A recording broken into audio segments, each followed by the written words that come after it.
Samantala, sinabi ng liderato ng Philippine National Police na posible pang madagdagan ang bilang ng mga pulis na maaring sangkot sa kaso ng mga nawawalang sabungero. Sa ngayon ay bantay sarado na din ng PNP ang mga lugar na sinasabing pinagdalahan sa mga labi ng mga biktima.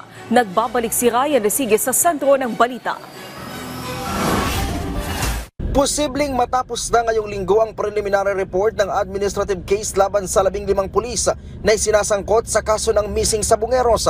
Ayon kay PNP spokesperson Police Brigadier General Jean Fajardo na sa oras na matapos na ito ay matutukoy na kung sino-sino ang maharap sa kasong administratibo. Ipinaubaya naman ng PNP sa Department of Justice ang pagsasampa ng kasong kriminal, pero nakahanda daw ang PNP na magbigay ng tulong kung kakailanganin. Nananatili naman umanong on track ang PNP sa paghahanap ng iba pang posibleng witness sa kaso. We are not limiting our investigation because we need to corroborate yung mga statements just to conduct fact-checking also and to vet kung ano yung mga information being provided by alias Totoy, because we cannot be heavily relying on one source only. We have to validate and vet yung ibang mga statements niya. Tiniyak naman ng PNP na binabantayan nila ang mga lugar na posibleng pinagtapunan o pinaglimingan ng mga nawawalang sabungero para hindi tumagalaw o mabago ng mga suspect. Baka mauna na sila doon at alisin yung mga posibleng remains and possible pieces of evidence na maaari pa nating ma-recover to help us give closure dito po sa mga kaso po ng mga missing sabungeros.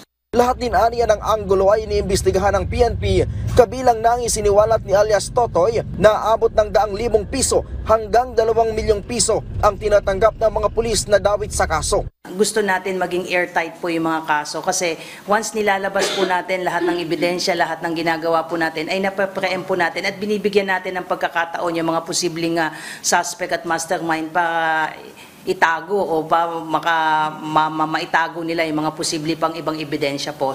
Nauna nang sinabi ni PNP Chief Police General Nicolas Torre III na Police Lieutenant Colonel ang pinakamataas na ranggo sa mga isinasangkot na pulis at mula ang mga ito sa iba't ibang support unit ng PNP. Meron ding galing sa ibang rehiyon at Area Police Command.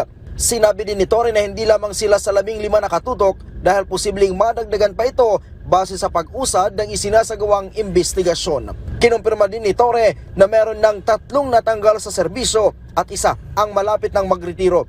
Mula dito sa Campo Crame, Ryan Resigues para sa Pambansang TV sa Bagong Pilipinas.